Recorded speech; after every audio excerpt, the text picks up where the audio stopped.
I mean, realistically, in a survival scenario, I probably wouldn't venture too far off of this.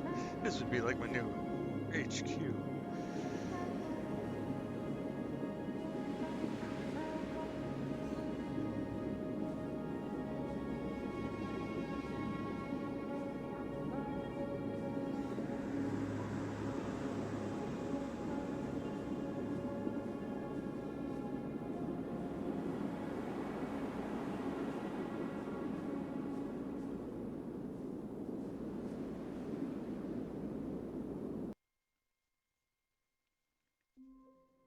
Oh, dude, that was crazy.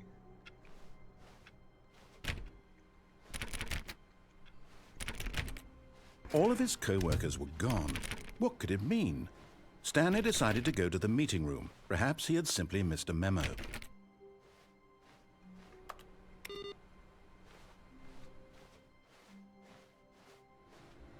No matter how hard Stanley looked, he couldn't find a trace of his co-workers.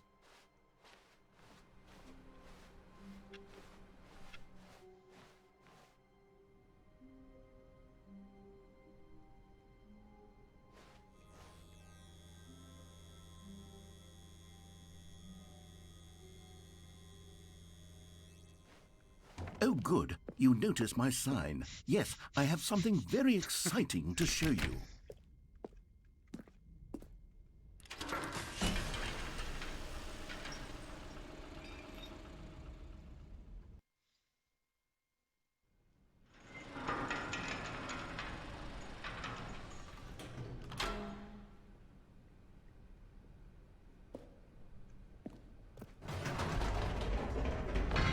You see, Stanley, I've been reflecting on the Stanley parable and about how roundly disappointing this ultra-deluxe version has turned out to be.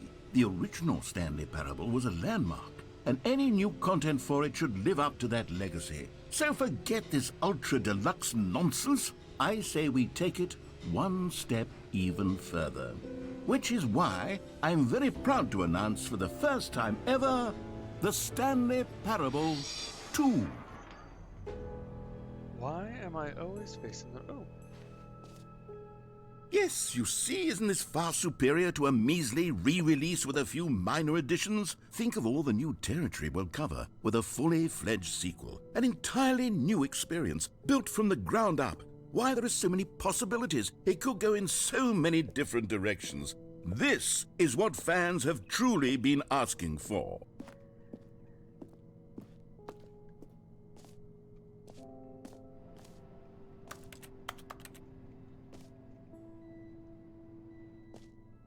Calling it the Stanley Parable 2 is just so much catchier than Ultra Deluxe, don't you think? Ultra Deluxe? What does it even mean? But the Stanley Parable 2, now that's an artistic statement right there. It's future-oriented. It screams progress and innovation and long-term franchising potential.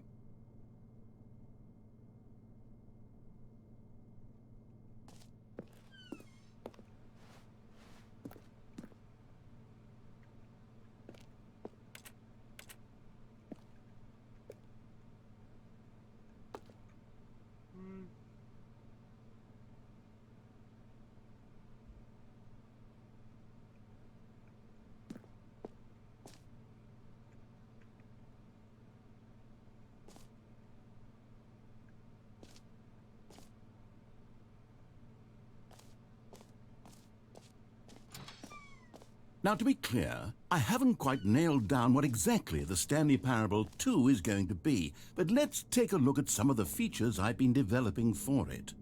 I figure that if I can loosely organize a handful of interesting concepts, that surely the game will sort of naturally spring up around them. It'll all work itself out. Game development is much more of a fuzzy magic than anything scientific or logical, really.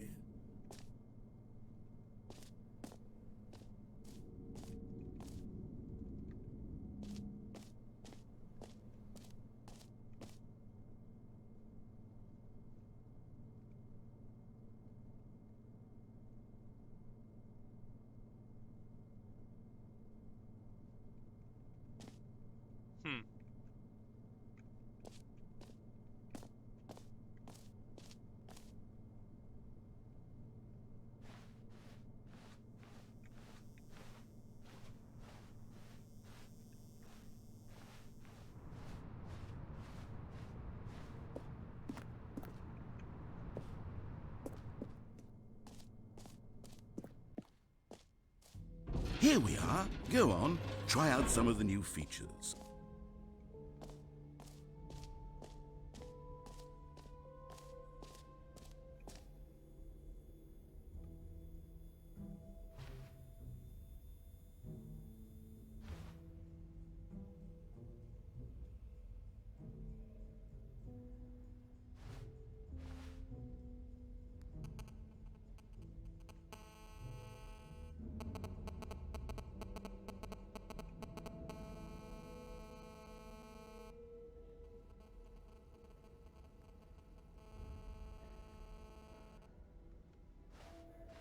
Oh, it's the baby.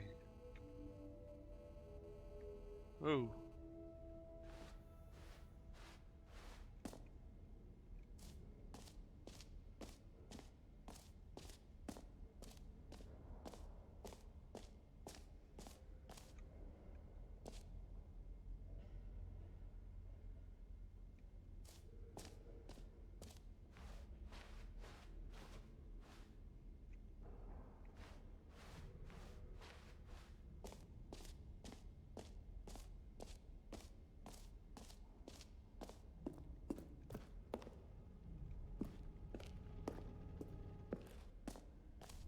Ah, collectibles. Now it's a real video game. In the Stanley Parable 2, you'll run around gathering up these miniature Stanley figurines. And what's truly innovative is that there will be no reward for collecting all of them. I don't want to stifle the intrinsic joy of watching a number go up. You simply collect all of them, and then you move the hell on with your unremarkable life.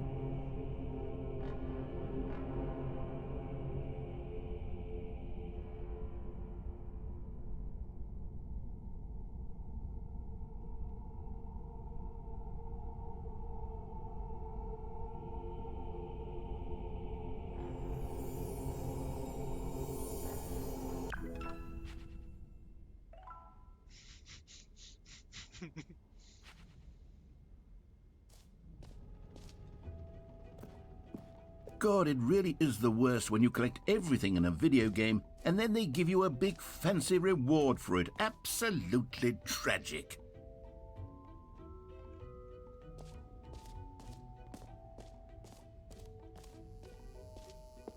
Now here's something special. You remember that broken test achievement that got left in the game on accident? Well, I'm developing a technology to simply give you the achievement.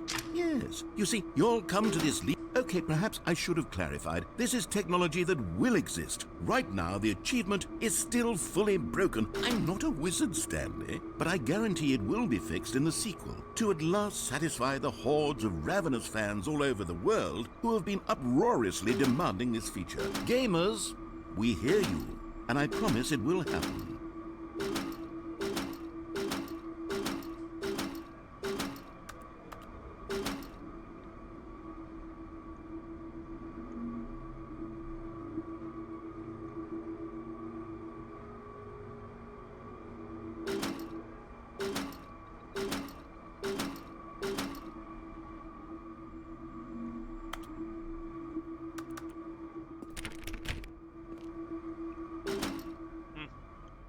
Worth a shot.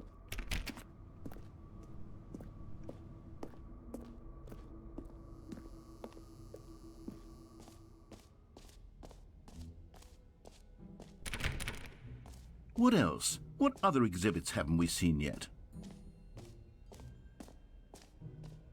You know what, Stanley? I actually think the jump circle was a pretty good idea. I'd like to hang on to that for the sequel. Likewise.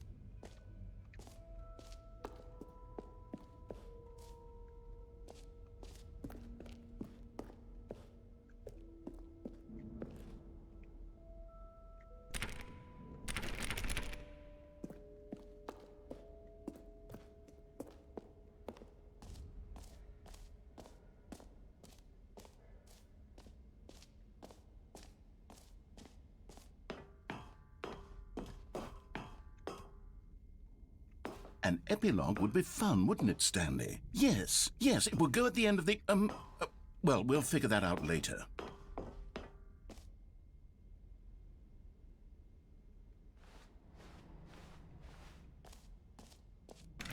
For the Stanley Parable 2, I asked myself, what do players really want?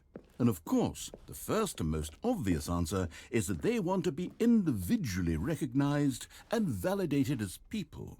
So with that in mind, my first addition to the game is this button which speaks the name of the person playing the game.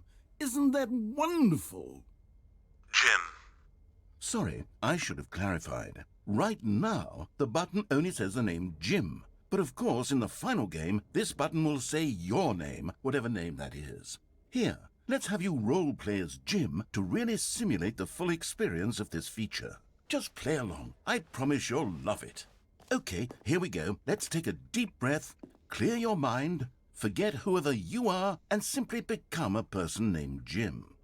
I want you to imagine yourself living as Jim, sleeping and waking as Jim, falling in... Jim. Whoa, hold on. I wasn't finished setting up the backstory. If you don't properly roleplay as Jim, then you'll never understand the impact of this button. Otherwise, it's just a stupid button that says somebody else's name. Yes. Okay, we're doing it again, and this time let me finish first. Now, allow yourself to become Jim. Imagine yourself driving to work as Jim, playing frisbee on the weekends as Jim, staying up all night for a popcorn and horror movie sleepover as Jim, developing a crippling substance addiction as Jim, rediscovering yourself through fringe religious groups as Jim, and finally dying a slow death at an old age surrounded by members of your cult as Jim. Do you feel it in your soul? Are you really, truly Jim right now? If so, then please step forward and press the button.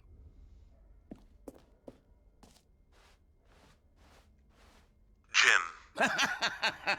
Yes! You see? What a thrill! What a rush! That was you! The button described you. Do it again. Jim. Oh, it hits even harder the second time. If this were the only new feature in the Stanley Parable 2, it would still be worth the money. Let's take a break from the Jim button. I'm too emotionally drained from all of this personal validation.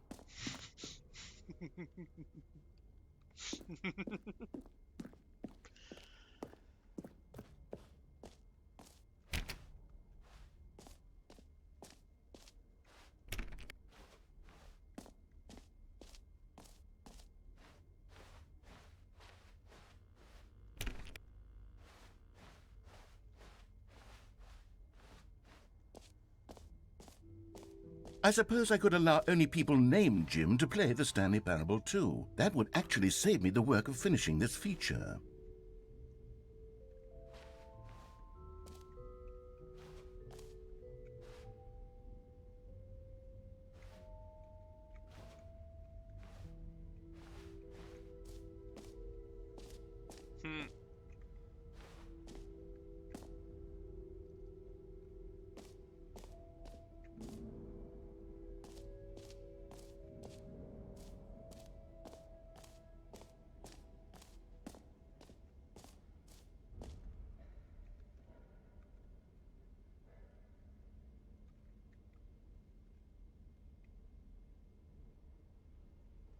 Oh, dude, I bet that actually goes to a merch site.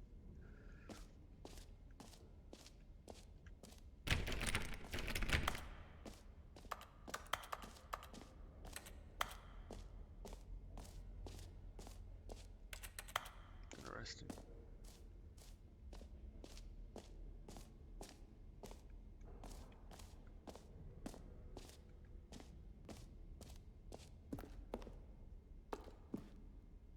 A common complaint of the Stanley Parable was that it was confusing and paradoxical, that it engendered a chaotic sense of reckless despair in those who played it. Well, I'm happy to say that after much consideration, I've engineered a clever solution to this fundamental problem with the game. It's the Stanley Parable Reassurance Bucket. You see, Stanley, anytime you're holding the bucket, a sense of calm and ease will fill your mind and your heart. It's true. As long as you hold on to the bucket, the many disorienting contradictions of the Stanley Parable will feel perfectly normal and perhaps even comforting. You may even come to long for the gentle embrace of jarring cognitive dissonance while the bucket is in your arms. And to be honest, it's a much more convenient solution for me than actually redesigning the game to be less uncomfortable. Can you imagine what a pain in the ass that would be? Yes, the bucket is the perfect solution. Come on, give it a try.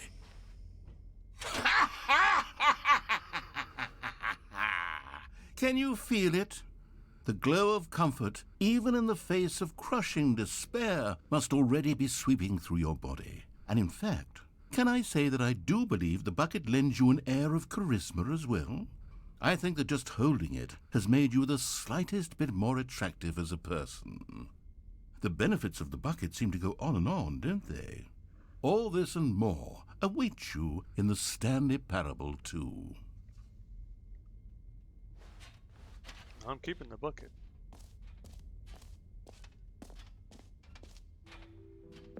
Does anyone give out awards for most enjoyable bucket in a video game?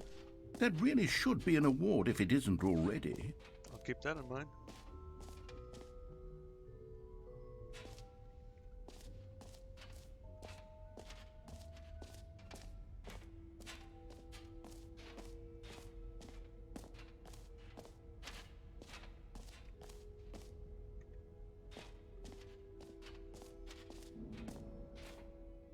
Okay, I'll be honest, I haven't yet decided on this one. I think that in the new version, the office could use a bit of decoration, like balloons. But I'm undecided on Get Well Someday and Happy 12th Birthday. Which would you go with? You know, sometimes when you solicit another person's opinion, it makes you realize that you knew which one you actually really wanted all along. Happy 12th birthday, step-niece, it is. Or actually, maybe I should have gone with... No, I've made my decision, we're moving on. Come now, you've already made your choice. It's true that you chose badly, but we all have to move on from our mistakes.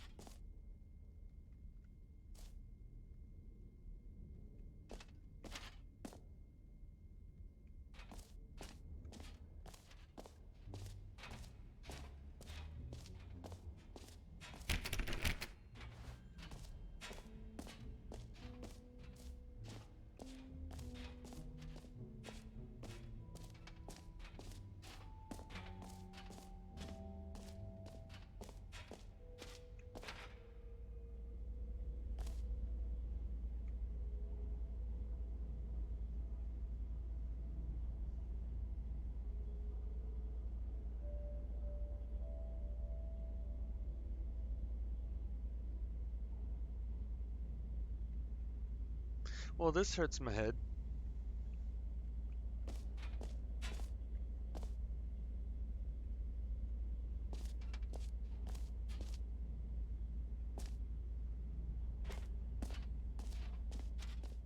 Stanley, here's an idea that I'm truly fond of. It's never been done before in a video game.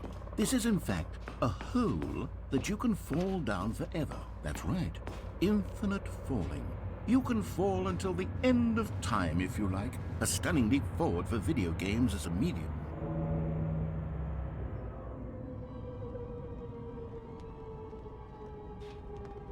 You see, isn't it wonderful? One of my more ingenious concoctions, if I do say so. Now then, since you've gotten to see the infinite hole, you can press the teleport button to pop back up to the top, and we can continue onward.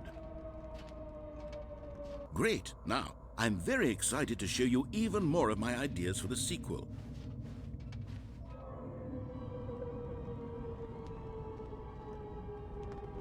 Okay, and I guess we're back in the hole now. Did you really need to see it again? I don't know what else there is to say, Stanley. It's an infinite hole. It's exactly what you're doing right now, but forever. There really are so many other fascinating exhibits that I prepared for you. I really spent quite a lot of time on all this, and I would very much like to show you some more of them. How about we go ahead and press that teleport button again so we can get back to what's really important about... Oh, goodness. Well, this is rather embarrassing, Stanley. I'll be honest with you. I truly did not believe that anyone would actually stay in the hole long enough to hit the bottom. Yes, I know, I told you the hole was infinite, but come on. Who actually wants to fall forever? The hole was plenty deep. It was more than deep enough, in my opinion. Maybe it's you who likes falling too much. Maybe you're the problem. Look, things got a little heated there. I think we both said some things we didn't mean. Why don't we just put all this behind us and agree to just call the hole mostly infinite? If that works for you, then go ahead and press the teleport button to warp up to the top of the hole and we can move on. I'll just be up here when you're ready. Oh, for heaven... You see, I was right. The problem is you. The problem is that you like holes too much. Not normal. A normal person would have said, yep, that's an infinite hole right there, goes on forever till the end of time. Don't need to see it all, but not you. Oh, no, no, no, no. You have a weird sort of... Oh. Did the hole seem even shorter to you this time? I couldn't help but feel like you spent a little less time in there than you did before. I mean, admittedly, I didn't make an infinite hole, but I didn't think it was that not infinite. Well, I suppose once again there's nothing to do here. If you decide you've had enough of the hole, you can hit the teleport button and come join me up above. Had enough? I'm positively thrilled. I really do have so much more to show you and to talk about, and I've had enough of the hole for a lifetime. Gosh, how could I have guessed? You're back in the hole. If this starts to become a thing where... Wow. Okay. Yes. I'm starting to become extremely certain that the hole is not only not infinite, but that it's growing steadily less and less infinite. I suspect that I'm starting to hit the point where it's no longer feasible to call the hole infinitely deep, even by the lax overall standards for accountability and marketing. What's going on here? Stanley, I have no explanation for the uncertain nature of the hole's length. Here, let's try something. Let's pop back up to the top, and we'll see if it gets any shorter. Well, there it is. The shame of my lie has come to haunt me. How is this still appealing to you? I know you're obsessed with holes, but at this depth, I just can't see this scratching the itch. Oh, who am I to judge?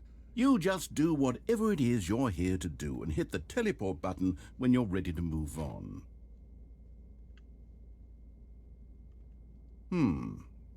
Is the, teleport button not working? No? You sure? Well, I mean, I really don't have an explanation. It was working just a moment ago. Try it again. Still nothing? Well, I suppose there is one thing I can do to fix this. I'm out. Goodbye, Stanley. You couldn't bear to be away from the hole, and now you'll get more time with it than you could ever have asked for. It's a win for everyone. You get to be with the hole, I get to do literally anything else. Take care, Stanley. I hope you and the hole have a wonderful rest of eternity together.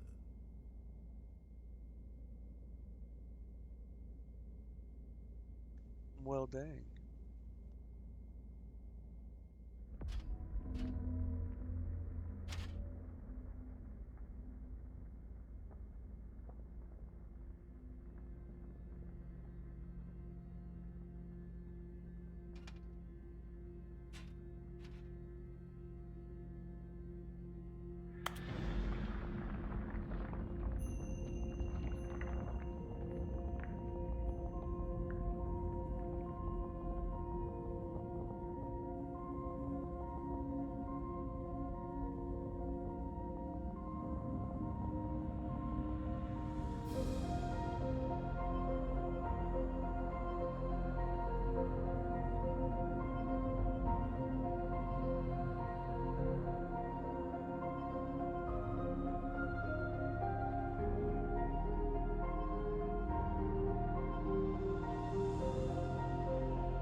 Please.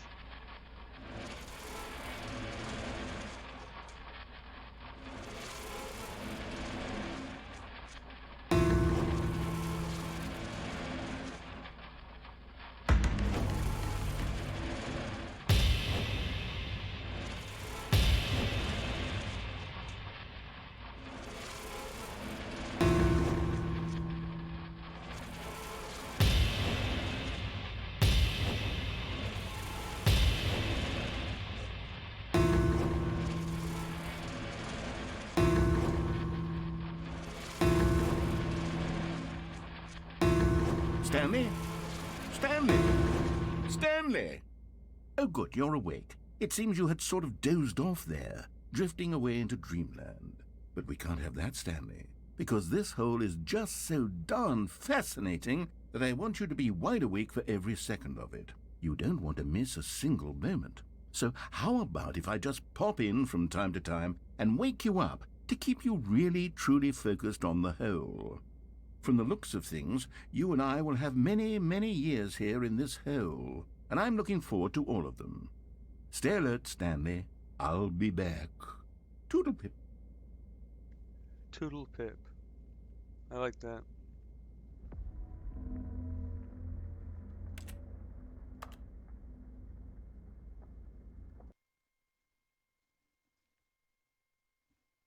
Toodle pip.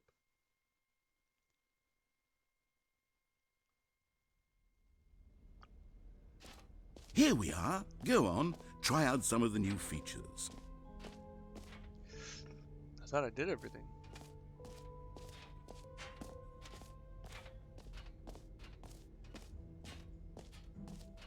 Here we go.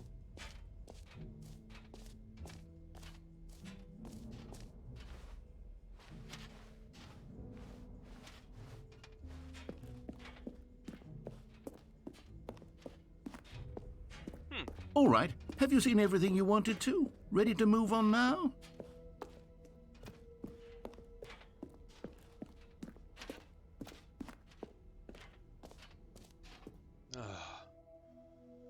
So, Stanley, what do you think? Do you like all of the new features? Yes, I know it's not exactly clear yet how exactly these features will come together as one single coherent video game, but I can feel it in my soul. It's going to work. There's definitely a good game in there somewhere. Say, let's do an experiment. I'll arrange these new features together, and we'll see whether or not it coheres into a meaningful gameplay experience. Okay. Are you ready? Here it is. I give you the Stanley Parable 2.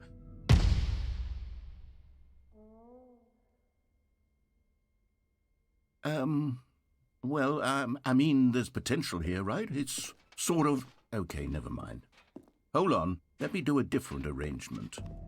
Okay, yes, this is much better. I feel good about this. Here we go. Version 2. Who am I kidding, Stanley? This isn't a coherent video game at all. It's a lot of gags. And I do very much enjoy creating gags, but they don't add up to anything. I wanted more than anything to create a sequel that would capture all the magic of the first game. I wanted fans to love it. No matter how good these gags are, they won't stand on their own. They would need the structure and the gameplay of the original. Wait, maybe that's it. I can take the original Stanley Parable and simply, well, insert a few of my new features into it. Tastefully, of course. With respect. With care for the vision and integrity of the original game. Would it possibly work? I suppose it could. But it would need a really, really tremendous title screen. A title screen that says with bold and uncompromising conviction, "This is the Stanley Parable 2. Let me see if I can whip something up. All right, perfect. Go ahead.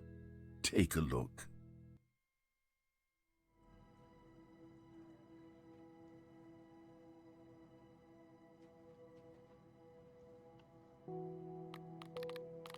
Oh, dang.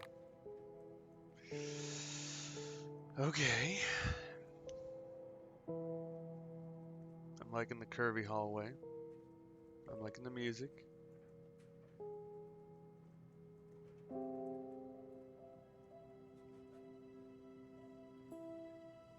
Ooh, the hallways are moving.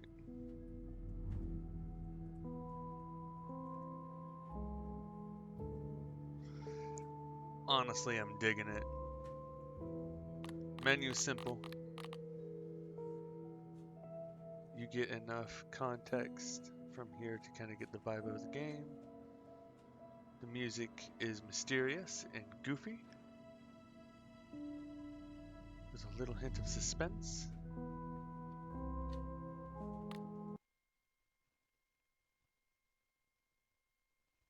This is the story of a man named Stanley. Stanley worked for a company in a big building where he was employee number 427. Employee number 427's job was simple. He sat at his desk in room 427 and he pushed buttons on a keyboard. Orders came to him through a monitor on his desk, telling him what buttons to push, how long to push them, and in what order. This is what employee 427 did every day of every month of every year. And although others might have considered it soul-rending, Stanley relished every moment that the orders came in, as though he had been made exactly for this job. And Stanley was happy. And then one day, something very peculiar happened. Something that would forever change Stanley. Something he would never quite forget. He had been at his desk for nearly an hour when he realized that not one single order had arrived on the monitor for him to follow. No one had showed up to give him instructions, call a meeting, or even say hi. Never in all his years at the company had this happened, this complete isolation. Something was very clearly wrong. Shocked, frozen solid, Stanley found himself unable to move for the longest time. But as he came to his wits and regained his senses, he got up from his desk and stepped out of his office.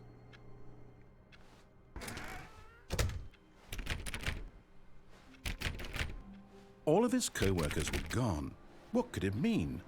Stanley decided to go to the meeting room. Perhaps he had simply missed a memo. No matter how hard Stanley looked, he couldn't find a trace of his co-workers.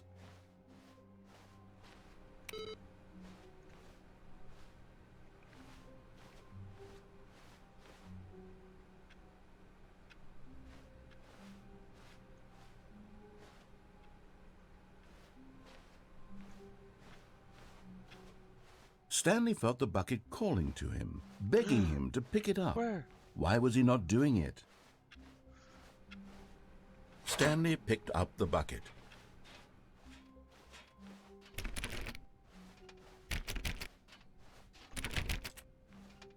Stanley clutched the bucket tightly to his chest.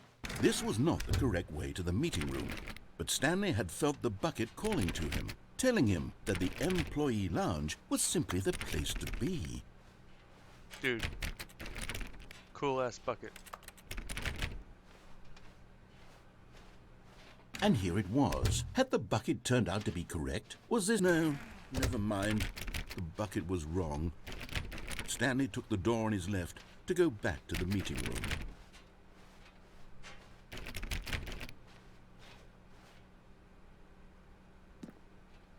Okay, went this way. And so the two of them detoured through the maintenance section and walked straight ahead to the opposite door.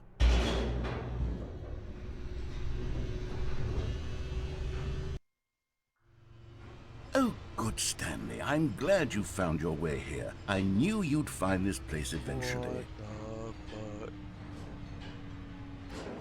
You see, your friends and I are concerned for you, Stanley.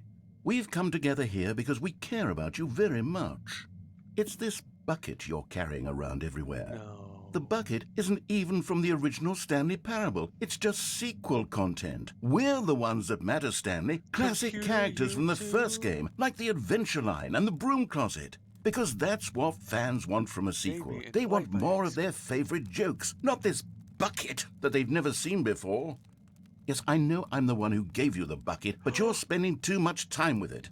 Don't you want another story involving the Adventure Line? We could make the Adventure Line go somewhere new. Yes, yes, that's what the fans want. Let's do it. Baby and wife, I expected this from you. But broom closet? I thought we were friends.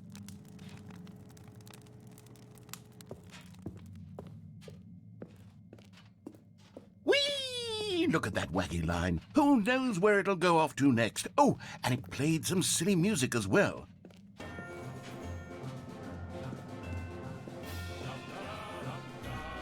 Now this is what the Stanley Parable is all about. Don't you remember all those great jokes from the original dialogue? Also, Stanley is addicted to drugs and hookers. Yes, it's as classic now as it was back then. Let's do it for the fans, Stanley. Let's give them more content exactly like this. But if we want to do that, you're going to have to give something up.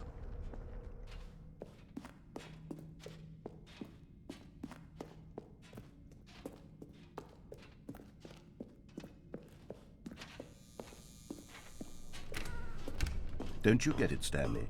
We need to get rid of the bucket. That's why I'm very proud to introduce a brand new character. This is the Bucket Destroyer. I think it'll make a wonderful new addition to the rich lore of the Stanley Parable. True, it also was not in the original game, but it's such a well-fleshed-out character with so much personality that to me it already feels as though it's been part of the cast all along. Don't you agree? Can you guess what the Bucket Destroyer does? Surely you don't need me to spell it out for you. Go ahead now, Stanley. Say goodbye to the bucket, and then pop it into the machine when you're ready.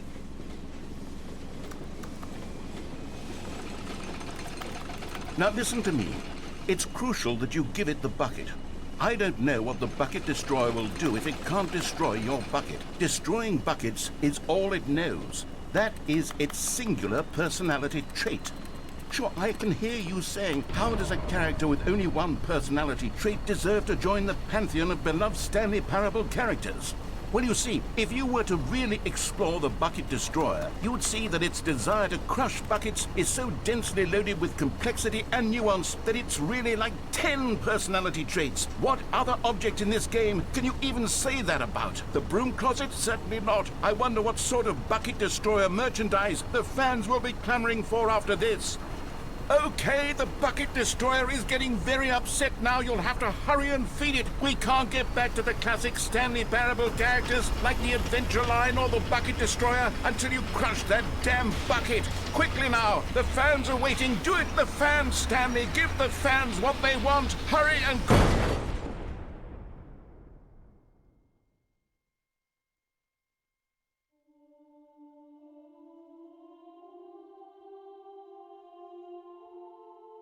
The Bucket Destroyer, my prized creation. You had so much potential. We were going to do such marvelous things with you, tell such spellbinding stories about you. All of it squandered now. Goodbye, new friend. For the moment in time that you were here, you were magnificent.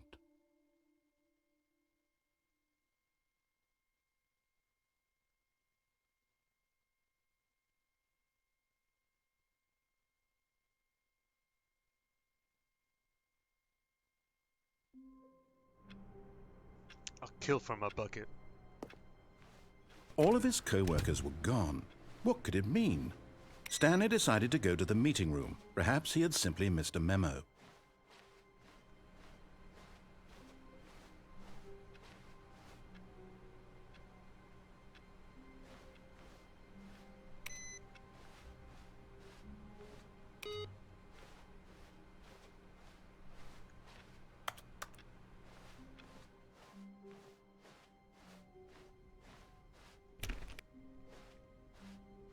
When Stanley came to a set of 2 open doors, he entered the door on his left.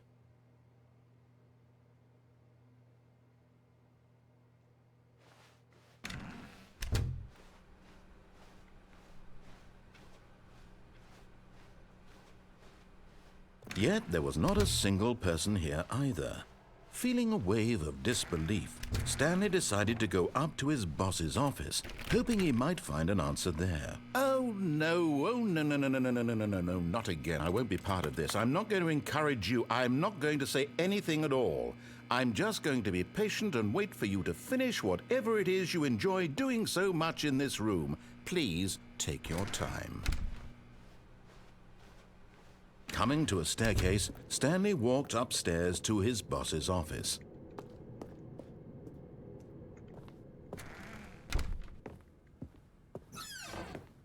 Oh, shit.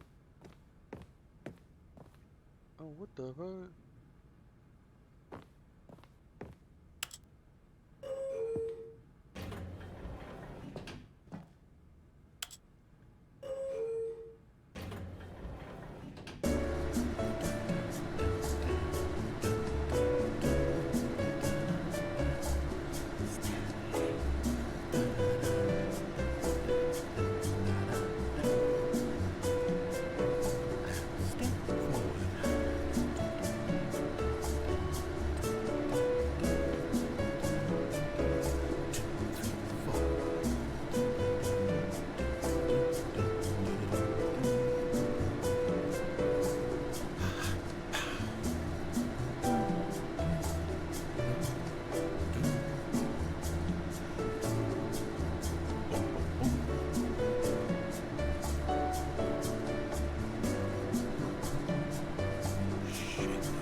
Am I in control of this, or am I just vibing?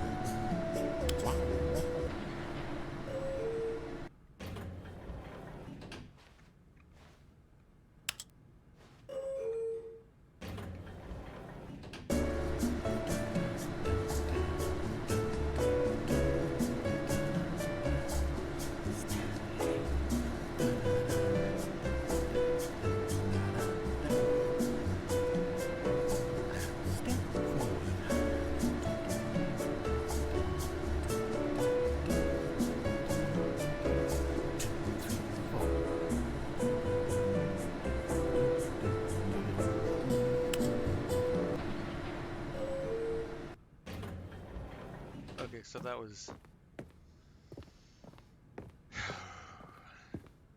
Okay, I think we all know the drill by now. Blah, blah, blah. Dark secrets, the keypad. Stanley pushes some buttons. Oh, hey, look, it's a new passageway. Quelle surprise.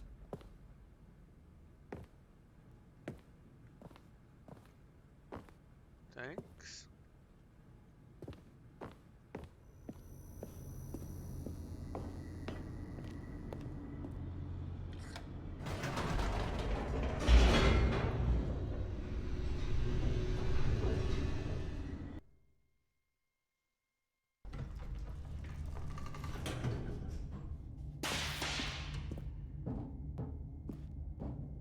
Stanley walked straight ahead through the large door that read Mind Control Facility.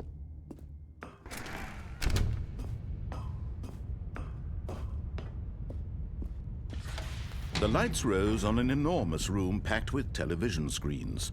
What horrible secret did this place hold? Stanley thought to himself. Oh! Did he have the strength to find out? Aha! You've made it to the bottom of the mind control facility. Welcome! You see, back when the Stanley Parable first launched in 2013, Getting to the bottom of the mind control facility was a bug that we simply didn't catch during development. And you all sent us lots of photos of it on Twitter and acted very superior about it. And you're all very, very clever. Good for you. Anyway, when it came time to update the game, we knew that we had to do something about this little goof of ours. So here you go. New content. You can call it the bottom of the mind control room ending, if that enhances your perception of the value of these updates. Isn't that what you crave? New content? Always more content, more content, more. And I'm here to give it to you. I'm here to make it seem like we really covered every nook and cranny of the game, with secrets and Easter eggs. How about this? We wrote a new piece of music just for this section. You won't hear it anywhere else in the game. It's a secret that's just for you. That's how special you are. We call this track, Good Job You've Made It to the Bottom of the Mind Control Facility. Well done.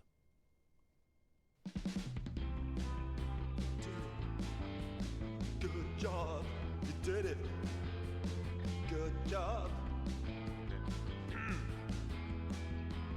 3, 2, 1. Good job, you made it to the bottom of the mind control facility. You jumped on the catwalk. You should have been careful. You should have been careful. It used to be a bug, but now it's an ending. Now it's an ending. I believe in you. I believe in your ability to cross this barrier and chase your dreams. But railings don't mean anything. Good job, you did it. Good job, you did it. Good job, you did it. Good job, you did it. Good job, you did it. Good job, you did it. Good job, you did it. Good job, you did it. Good job, you did it. Good job, you did it.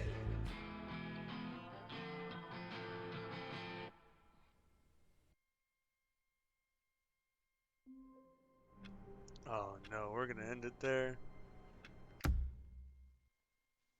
Oh, dude. That was good. That was a good ending. I think that's my favorite ending.